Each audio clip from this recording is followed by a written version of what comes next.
Hey there, Keitaro. Andrew here, ready to correct your technology essay. So I've got a couple of points to begin with. I think, we're just a little bit over the word count, but that's not strictly the issue.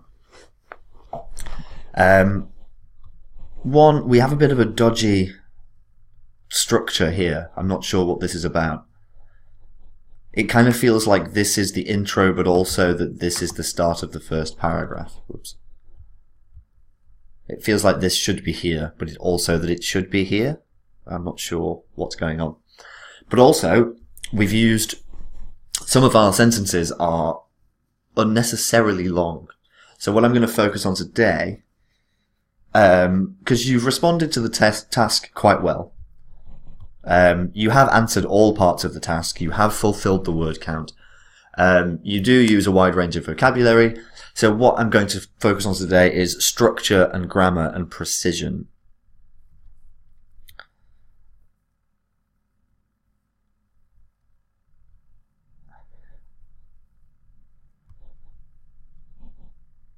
So my first point actually is that this is not quite on point with the question.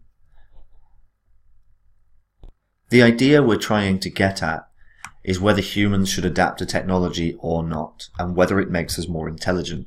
And really, we need to get straight to that point.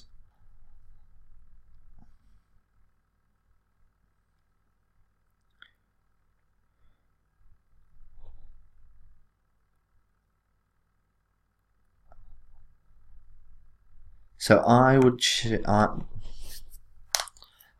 this first bit. Something along the lines of, there are those who believe that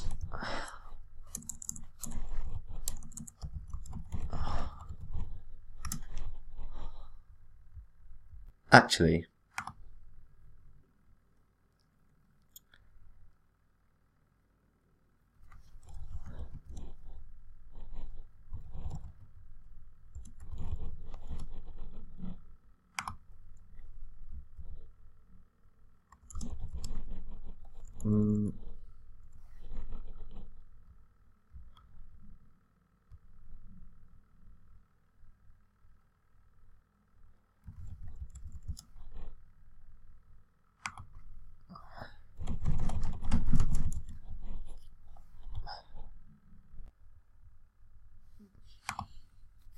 I'm struggling to get this correct. So there are those who believe that humans should adapt to new technologies regardless of their function we could use. What we're trying to do is compare the two. Why would humans adapt to technology, and why would we have technology adapted to us? So you believe that really technology should be adapted to us, because you say here we are not slaves to technology, and also you give this really good example about how some people can't adapt to technology. They are severely limited. And that pressure enabled other technologies to be developed. I think smart life is not quite correct. I think just modern life would be better. I think people would understand what you mean.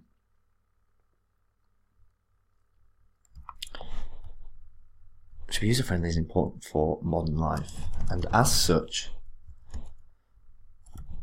it should be adapted to suit our needs. Excuse me.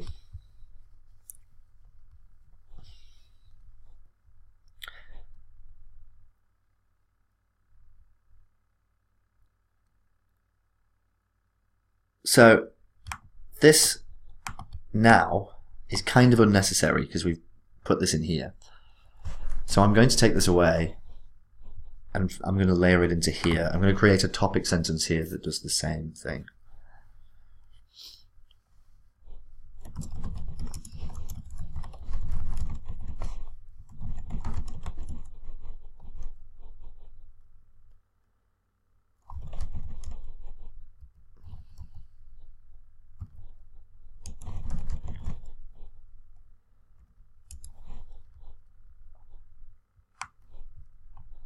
Now this we can get rid of because that's just too much. When we write with a computer, I'm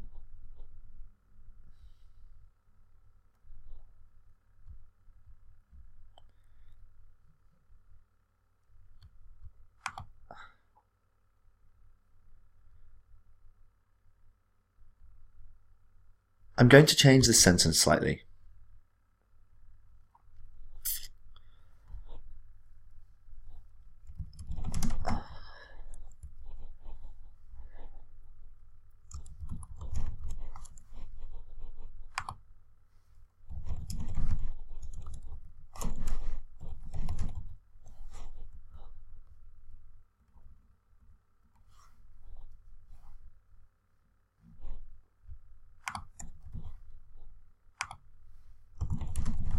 Word processing is typing words into a computer.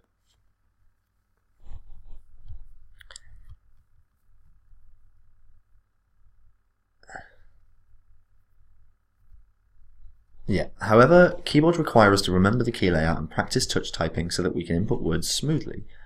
This created a barrier for certain people, especially the disabled, as they cannot use their hands to type. This makes it sound as if, let's say, and some, as some cannot use their hands to type, and others cannot see the keys on the keyboard. Although the keys on a keyboard, on the F and the J key, on an English keyboard anyway, have a little lump on them. This is what it means to touch type. You can tell the position of the keys because the two index fingers should be placed on the lumpy keys, the F and the J. So whether you can see the keyboard or not doesn't actually matter. But nevertheless, the advent of voice recognition technology enabled people to use computers without a keyboard. And nowadays, the speed of speech-to-text engines is as fast as touch typing. Oh, no contractions.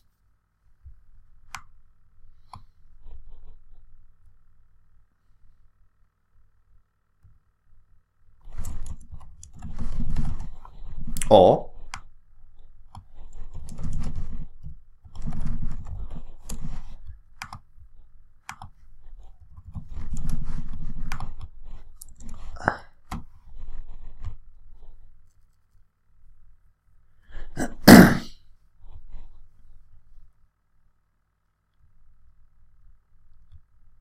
so our opinion in the intro is that technology should be adapted to suit our needs. We introduce that with a topic sentence here, and we also conclude it here, and the explanation is full and supported, so that's good. So for the second question,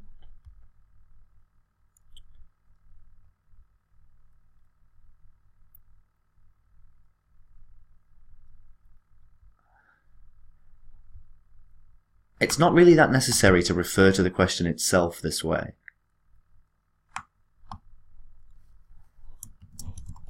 We could just say this. As for whether technology makes us more intelligent or not, I feel it depends on the items in question.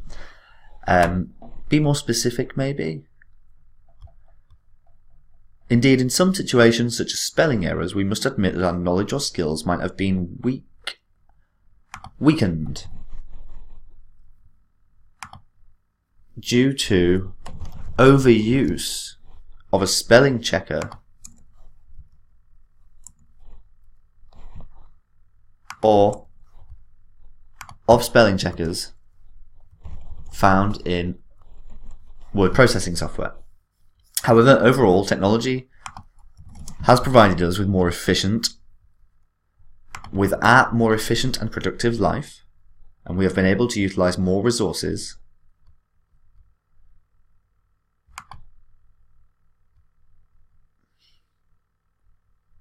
I would say we've been able to utilize resources more effectively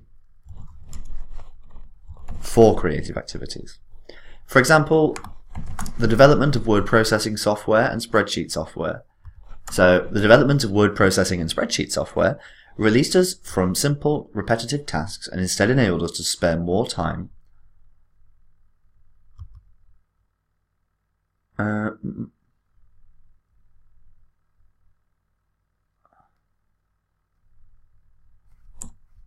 I think that's better. It just works better. And instead enables us to spare more time for considering ideas or thoughts. Although ideas and thoughts are kind of the same.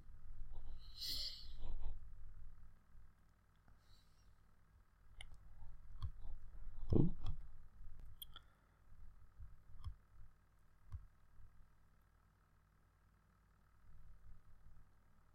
Maybe something else like reducing mistakes or problem solving.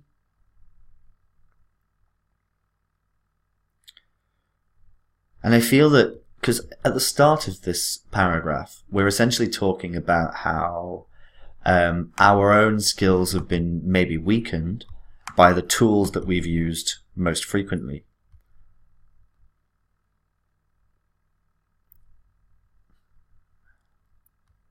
But we do really need a conclusion on that part of the question.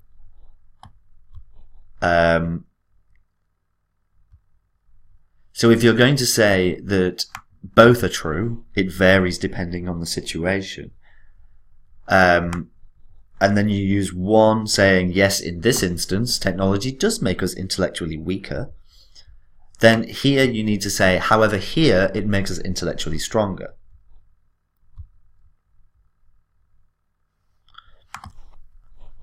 So, enables us to spare more time for considering ideas in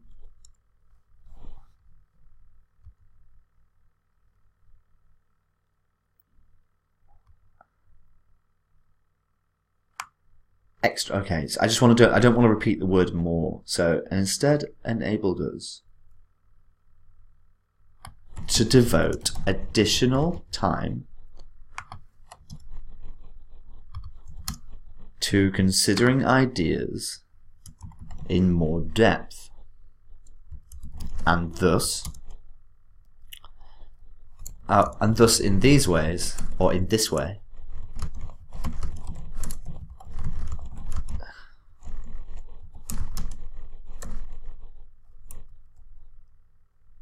furthered our intellectual capacity. Now I know that I've essentially just stuck extra words on the end there. So to conclude, technology as a whole should be human-friendly. Human-friendly, I get it, but it's not a natural phrase, so maybe stick with user-friendly. And I would say intellectual development, just to make sure it's on point with the question.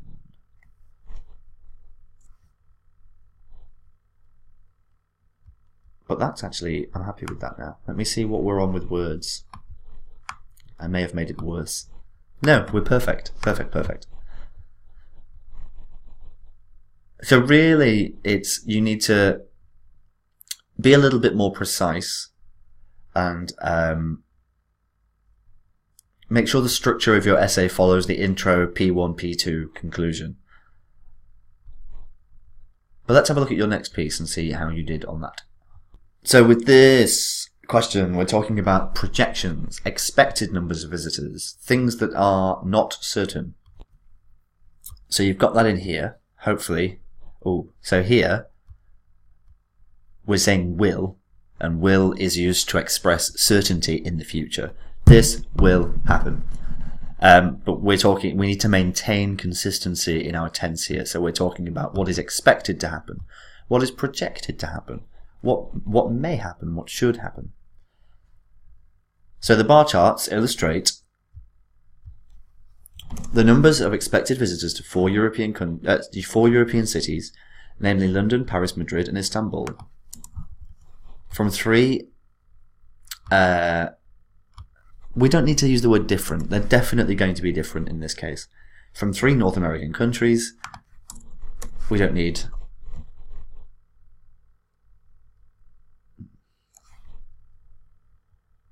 from 3 North American countries, Mexico, Canada, and the USA in 2018. We need a full stop there. And that's according to. So this is okay, actually. Other than that, these people are coming from 3 North American countries. According to the data, it is anticipated that none of the countries will show the same tendency, and that the total number of travellers from the USA will be the highest among the nations. A perfect sentence. Firstly, for Americans, Paris is projected to be the most popular destination,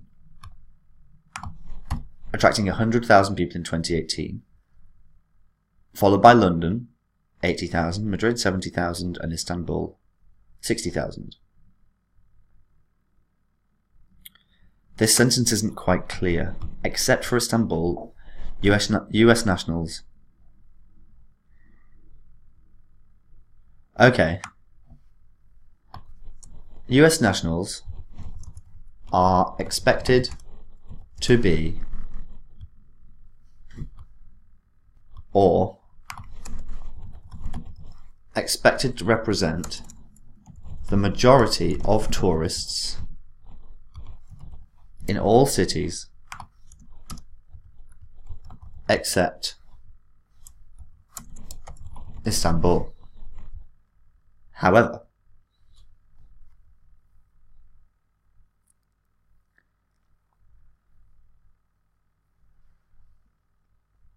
yep, you're correct. I was just making sure. I saw this and was like, But no, you're right. So US nationals are expected to represent the majority of tourists in all cities except Istanbul. My one point with this is this graph does not talk about the people's nationality. It only speaks about the country they flew from. Their country of origin is not necessarily the country they were born in. So be careful of that trap. Country of origin for 2018 just means where they came from. Doesn't mean where they were born.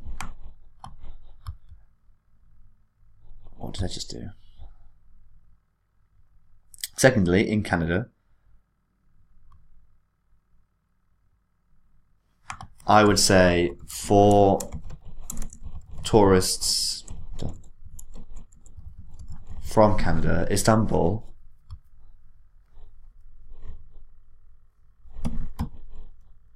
is expected is fine. It's expected to be the most attractive city, or the preferred city. And approximately 70,000 people are expected to visit the city. Well, we've used that twice now, but that's my fault.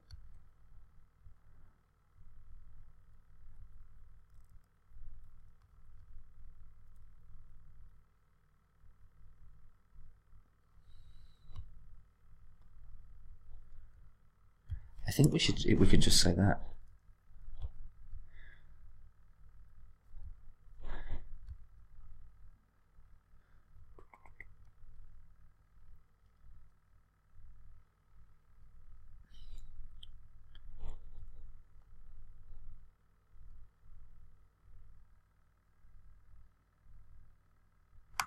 I actually would say Istanbul is expected to be the preferred city for tourists from Canada.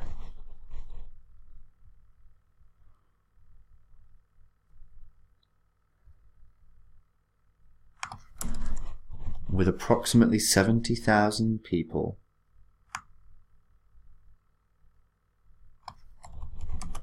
projected to visit the city.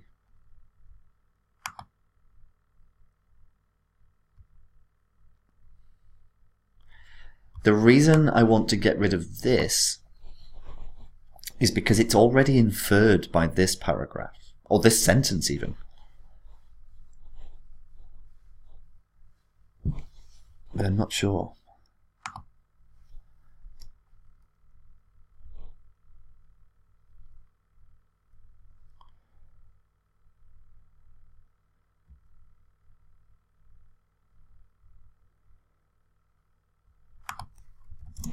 The 3 countries, or all 3 countries? But because it's only 3 countries, it seems unnecessary to say all. So I'm going to leave this in for now, because it's the point on which I'm thinking of removing it is that it's always recommended to remove any repeat information. So if something is inferred by a previous sentence, we do not need an explicit sentence after it to explain it.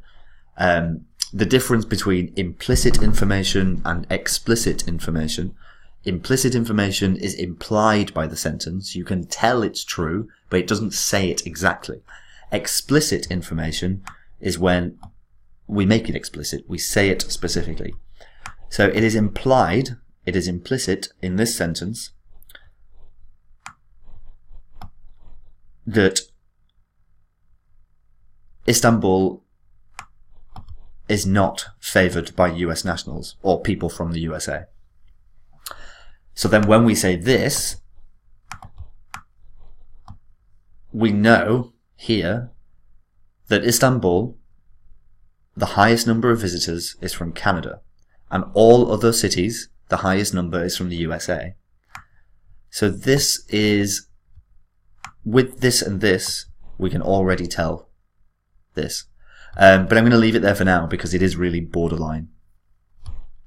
For Canadian people, again, we don't know the nationality. The least popular destination will be Madrid, is expected to be, is projected to be, is thought to be.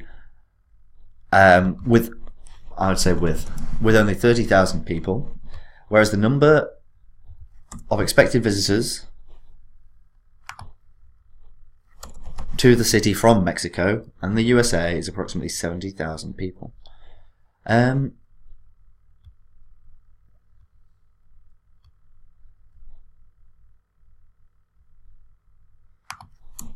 Is that in combination or is that both? Madrid, Mexico and the USA, so they are each around 70,000.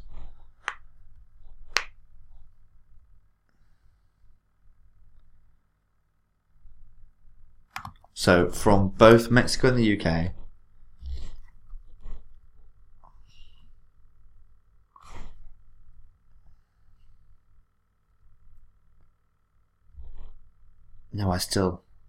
from each, no. The number of expected visitors to this city from each Mexico and the USA is approximately 70,000 people. Finally, in Mexico, it is estimated that Madrid will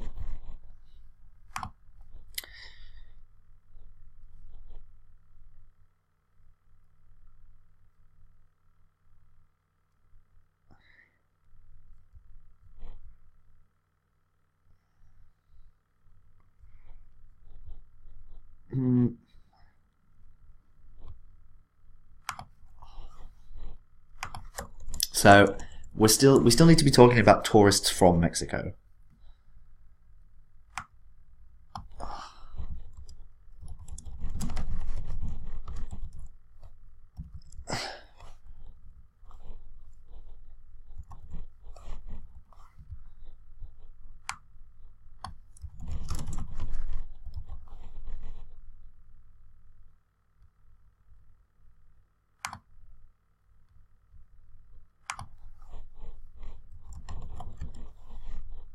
With wide margins compared to the other three destinations. Among them, Paris is slightly more popular than the remaining two cities, and they will receive not more than 20,000 people from this country. Okay, so we're okay there. But I think, once again, even though I've removed some, we're kind of creeping into the danger zone of word count. We need to make sure that we try to write more precisely. And we simply don't need to write quite so much. I do like the way that you explain things, in the sense that you do fully consider what you're talking about. But in an academic essay, it's better to fully consider what you're going to write about and then to write it as precisely as possible. So let's focus on precision and being efficient with our language. As few words as possible, please, Keitaro. But this is getting quite long, so I'm going to send this over to you now. Have a great day, and I'll look forward to your next work. Bye-bye now.